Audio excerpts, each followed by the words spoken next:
Kao djeca krenuli su uz konje i oni su postali njihova svakodnevnica.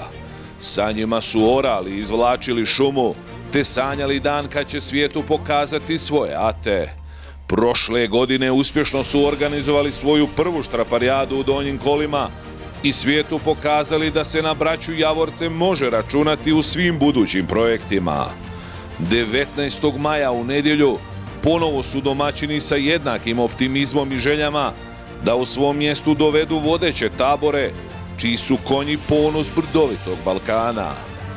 Ducelja sa novim teškašima, pojačani Mešići, te grmečki Vuki Smoljane i sve bolji Đukić Babić, koji čisti laku i srednju, garancija su dobre štraparijade, koju Javorci spremaju godinu dana.